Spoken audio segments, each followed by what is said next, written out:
I'm Jen. I'm the head of people and performance at BarberShopCo. What's that position, Jen? Tell me, what do you actually do? It's everything to do with our people. So recruitment, I bring them in from, right from the beginning. So inductions, training and development right from the get-go, and then develop them up in their time that they're here with us. Work with them to be successful, and then hopefully see them take on some new opportunities and grow and develop a little bit more. So it's about trying to recognise the talent that we have in our organisation and utilise people where their strengths are. How long have you been here? I've been here since November 2015, so nearly, 4 years. Oh, okay. Everyone has challenges.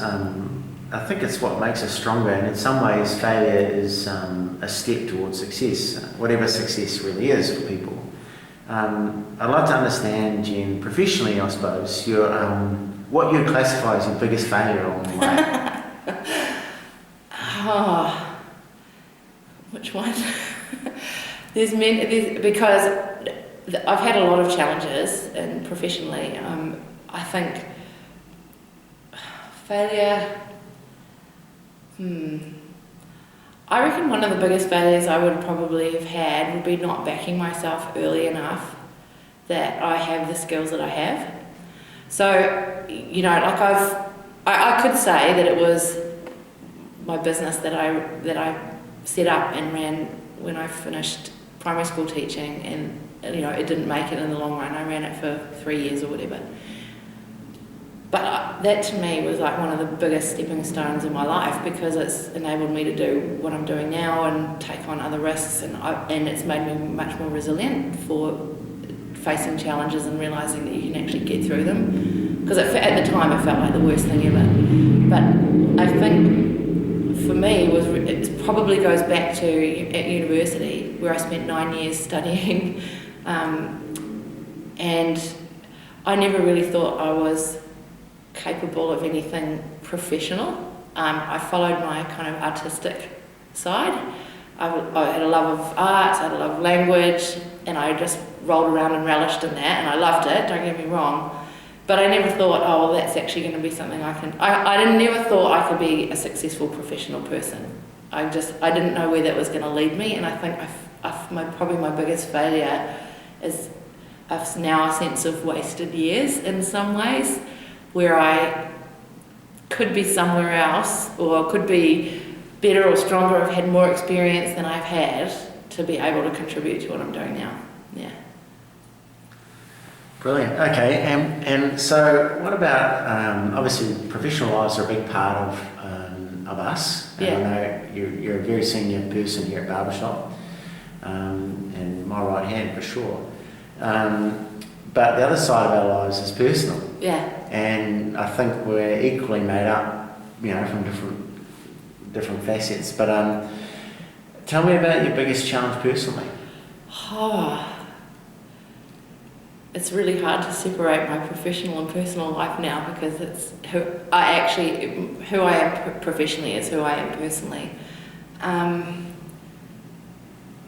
My biggest personal challenge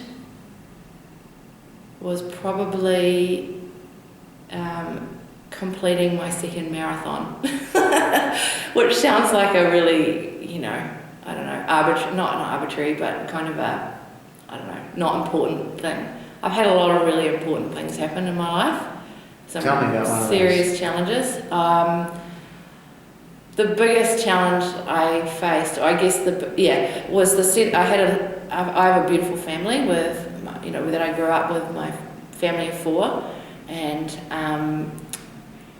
that was always a stable force in my life. I'm really lucky. I have a mum and a dad and a brother, and my world was rocked in 2014 when my brother died. He committed suicide, and so he was 39, I was 40, and by that stage you feel like that's your family and your rocks, and so that changed everything.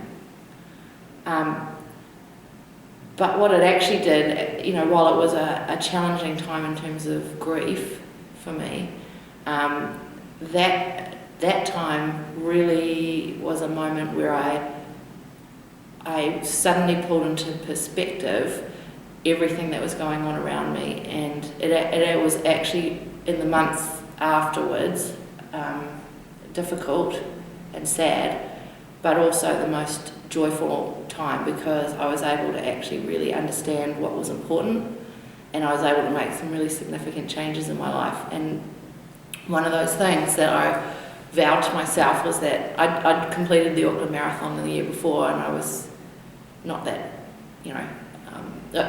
I wasn't that happy with my time, and I was like, actually this time I'm going to run for my brother and I'm going to make it count. So it was a lot of graft and hard work. So it stemmed out of that challenge, that personal challenge, and then I set myself this goal to do that.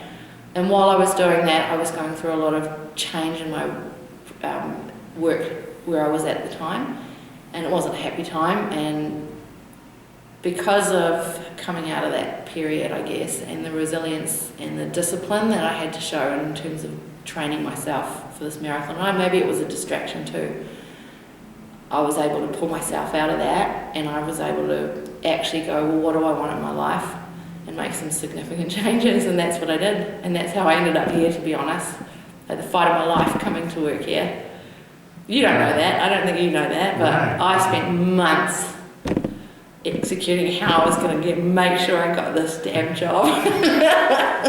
Fantastic. All right, Jen, I'm just going to ask you to indulge me a little bit, just briefly. I want you to tell me what it's like to work for me, but I want you to start with what you don't like about working for me. I don't like disappointing you. That I know, and you know that. I think, it's really important to me that the high standards that you set, which I really believe in and value, that you see me enacting, and it kills me to think that I might not live up to your expectation from time to time, or some of the time, or any of the time, to be honest. I love working here. I love the people that we've brought in around us. I love our team. I love all the team I get to work with. It's an amazing, fantastic, fast-paced, changing environment, and a great place to be. And I get a lot of direction from you, which was really new for me. I never used to get direction. I've never had any direction in my work before. I've always been left to my own devices. Partly that's because I'm reasonably capable in some things, and so that's fine, I can do that.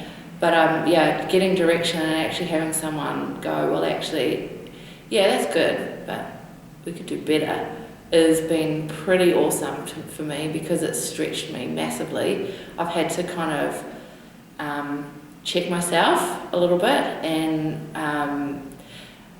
that's at times hit my confidence, I'd say, and I've questioned whether I can, and that sometimes it rocks you, and you think, oh, and then I'd be like, I don't want to lose this, so yeah, I'm going to show you that I can, and I'm going to prove to you that I am the right choice, and I am the right person to be here, and I did not want to see anybody else in my shoes, so I'll be here.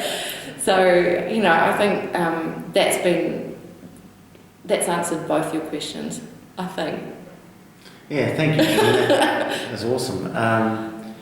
I guess from my side, I think my thoughts on you, Gina, you're one of the best people I've ever met, and I'm so grateful to have you in my company, but also in my life. Oh.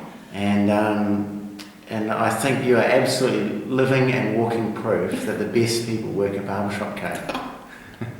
So thanks for coming. Thanks, Adam. Oh my God. Oh. Wow. Oh my God.